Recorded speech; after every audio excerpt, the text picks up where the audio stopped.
Le conseiller en voyage est toujours armé de ses catalogues. Il renseigne ses interlocuteurs sur les prestations qu'il vend et leur fournit de la documentation adaptée.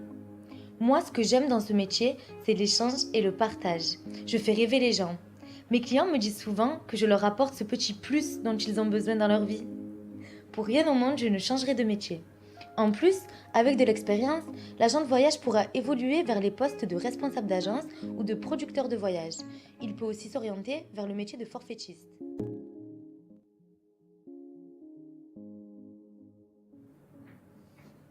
Un conseiller en séjour accueille les visiteurs, que ce soit au téléphone ou physiquement au sein de l'office de tourisme. Il leur présente des dépliants ou des guides, leur indique les possibilités d'hébergement et de restauration. Il gère aussi la réservation, l'encaissement et le suivi des prestations choisies par le visiteur. Un conseiller avec de l'expérience peut ensuite devenir responsable de service d'accueil dans un office de tourisme ou dans un syndicat d'initiative. Il peut s'intégrer dans les structures institutionnelles de la ville ou de la région.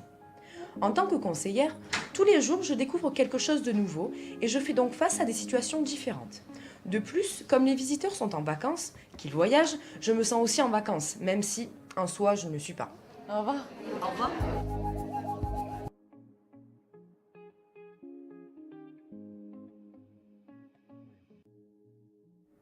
C'est grâce au BTS Tourisme que nous pouvons accéder au métier de conseiller en voyage ou de conseiller en séjour.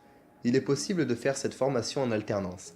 À travers son parcours de professionnalisation, ce BTS permet de développer des valeurs spécifiques et de se spécialiser en fonction du domaine choisi lors des 12 semaines de stage, des ateliers de professionnalisation et d'une étude personnalisée encadrée. De plus, il y a une très bonne ambiance entre les étudiants de la formation.